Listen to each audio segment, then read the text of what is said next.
In the Aboriginal Head Start, that was where children could learn about themselves. And this is also where parents learned how to work with their children, how to teach them.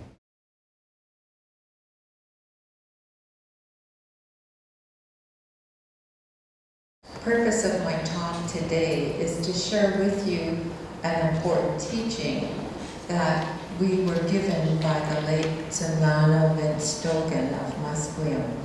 Now take your left palm and have it upwards. And he said that symbolizes that we reach back to ask for help. And then he said we have a responsibility to pass that knowledge on to others. And how we symbolize that is that we then take our right palm and face it downwards. And that way we can give help to others. And the Aboriginal culture, the knowledge, the language, the stories, has continued to be a vibrant, important part of Aboriginal Head Start programs, which I think is so important, and that exemplifies when we reach back. We ask for help from the ancestors, the elders, the cultural knowledge holders who have been able to keep all of that various knowledges alive. As one of the elders said, some of that was put to sleep, because it was against the law for many years to practice our stories or our ceremonies. And so it has taken a while to have that knowledge, sort of become vibrant again. What I really value is that they really encourage people to come in and volunteer, right? They really encourage people from all walks of life to come in and share any type of teachings that you have. So my mom and me, we went in on numerous occasions and did Haida dancing and Haida singing and teaching simple words, and I really valued that they were willing to do that instead of just sticking to the traditional territory we're on. They still integrated a lot of the solo words, but I really value that they're open. Just because we're not from here doesn't mean that we don't have a voice. And it's good because that's the way I felt when I first came down here, was that I didn't have a voice, and I want my girls to know that they need to be proud of wherever they come from.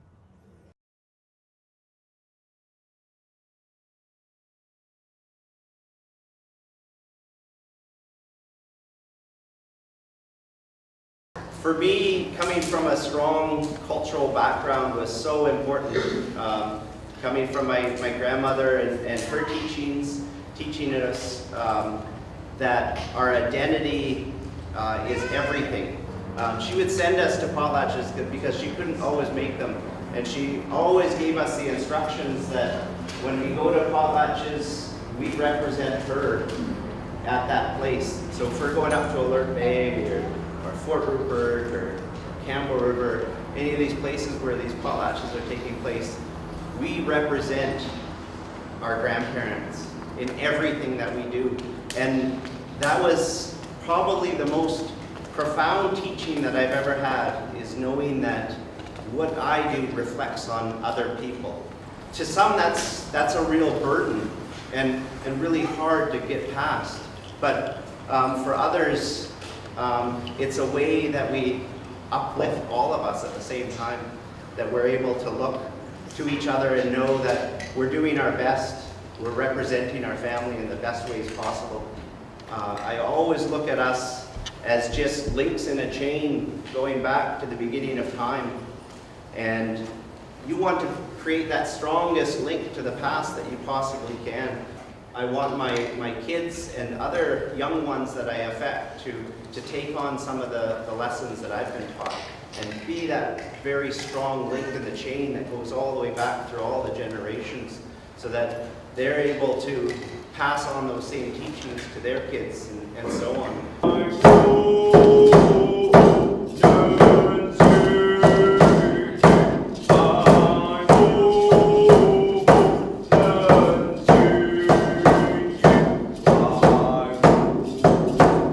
Learning the very first words in Ojibwe, like please and thank you, daga, miigwech, that was some of my favorite words. That was a very highlight moment. Learning my first Ojibwe words in Nawaska kind of led on to the path I am today, which is my love for linguistics. Thanks to the Head Start, that was a part of my foundation, that I knew I was Ojibwe, and I was very proud of it because of those teachers who, put that pride inside of me.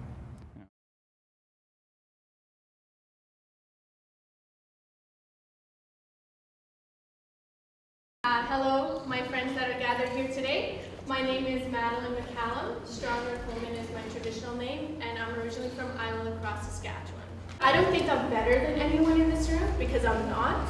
I'm a human being. I'm a spirit. We're all here doing the same thing. We're all here to learn. We're here to teach. We're here to grow. We're here to express. And we're here to love each other, right? And right now, as Indigenous people, we're on a healing journey. And what I want to do is just, hey, this is who I am. If I can help you and make you smile today, that's all I want to do. I'll do a jig, I'll do a power dance, I'll do whatever you want, just smile, right? Just to bring that happiness.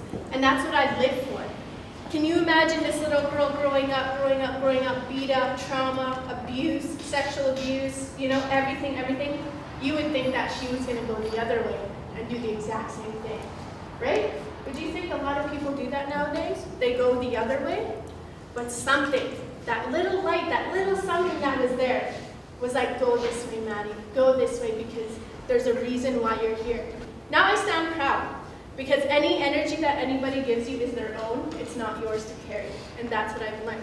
The names that I carry, I honor those names, the traditional names, because they're my protectors. Right now they're with me. That's our real connection. Our real names, those are our real names, because that's who we are in spirit. And I just want to say, build your legacy throughout every trauma. If you have a dream and you dance, you do art, you do theater, acting, if you weld, whatever you do, stick to it, because that is going to save you through everything. Jigging, the funniest thing, right? Like Métis jigging is what saved me from all of that trauma. Because the act of just moving, and dancing, is what helped me get through it all, because it's a release. You dance off and you shake off all that stuff just through that. So I just want to say, build your legacy, honor your stories while you're living your life. Don't be embarrassed of things that you've done, because that has helped you stand tall and be exactly who you are. If my program can help empower parents and children to make a difference in the world in the long run, that's my goal. And if that means that they graduate high school or are able to use their voice to have their needs met, then I think we've made an impact.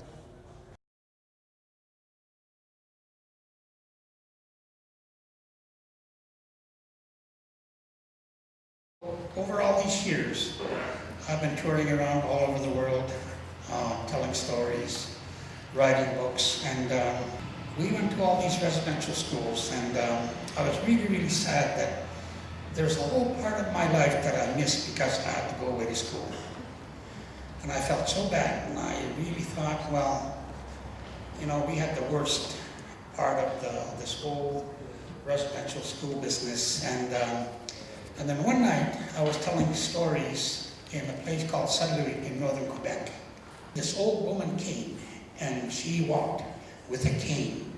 And under her arm, she had a pillow. And she came over, and she put her pillow right down on the floor in front of me. And then she proceeded to lie down and close her eyes. And I thought, she's a really old woman. She should be here, and I should be down there.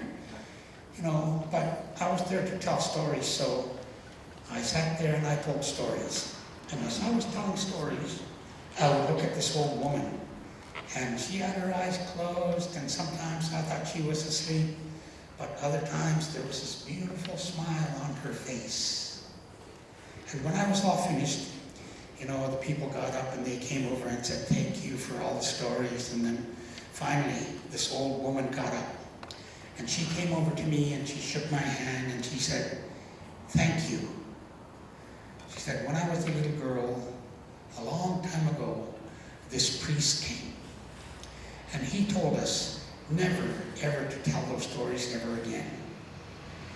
And I haven't heard those stories all these years. And lying there on the floor and listening to you, it made me feel like a little girl all over again. And for that, I thank you.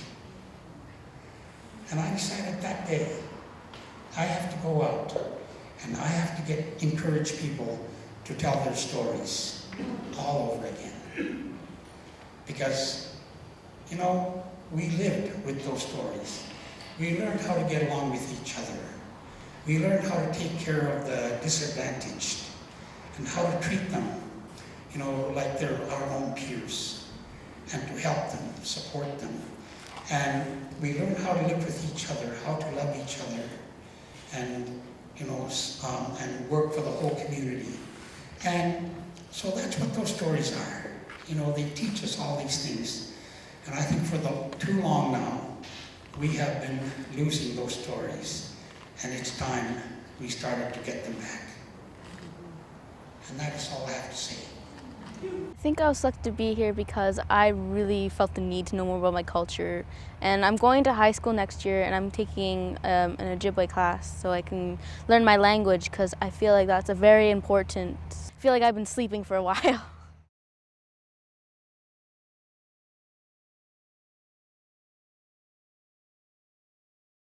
I want to take you back. I said that sense of self, knowing who I am and my strong identity, was key to part of my resilience.